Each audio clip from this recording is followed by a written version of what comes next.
Walter Raleigh's poem, The Nymph replied the shepherd. First, a little introduction about the author.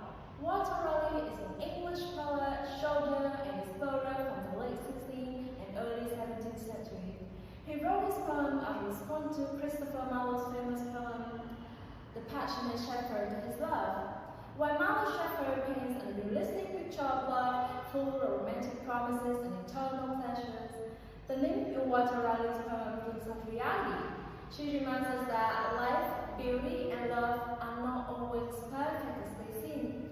In this video, I will show you how Walter Raleigh uses the nymph's voice to reveal the harsh truths of life and love. In other words, the realism behind the shepherd and realistic dream. So now, let's dive in. Let's look at how realism appears in the nymph's reply to shepherd. I will focus on three main points. First, everything is destroyed by time. Second, love cannot survive on temporary beauty or gifts. Finally, reason over emotion. Now we talk about the first one, everything is destroyed by time. In the poem, the nymph says, Time drives the thoughts from field to fold, when river rage and rocks grow cold, flowers do fade and wanton field. Here, Raleigh shows that life and beauty are not eternal. While the nymph paints a beautiful picture of endless love and pastoral bliss, the nymph immediately points out the truth. Time forces the thoughts to return to the fold. Flowers do fade, rivers can rage, and rocks become cold. The romantic images promised by the shepherd will not last. They are temporary and fragile. This is realism. The nymph understands that time destroys all joys, beauty, and promises. She sees the natural laws clearly and she is not fooled by fleeting romantic vision. Now we move to the next one. Love cannot survive on temporary beauty or gifts. In the poem, the nymph refers to all the shepherd promised gifts like gowns, the beds of roses, the posies and wands, soon break, soon wither, soon forgotten, and add fancy spring where sorrows fall. In other words, clothes will wear out, rose bed will wither, breeze will fade. Romantic gestures are like a spring of emotion. They are beautiful but short-lived.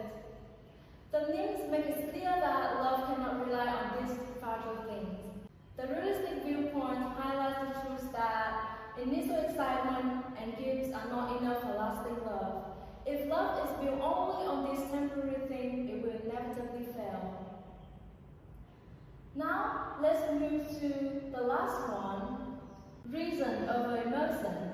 In the poem, the nymph observes, a honey tongue, a heart of gold. All this in me no means can move. But could youth last and love still breathe, then these delights my mind might move.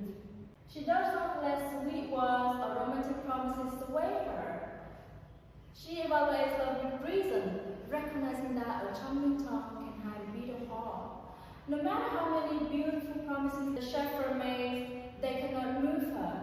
She even set a condition. If only youth and love lasted forever, could she be persuaded? But in reality, is this impossible? This shows realism.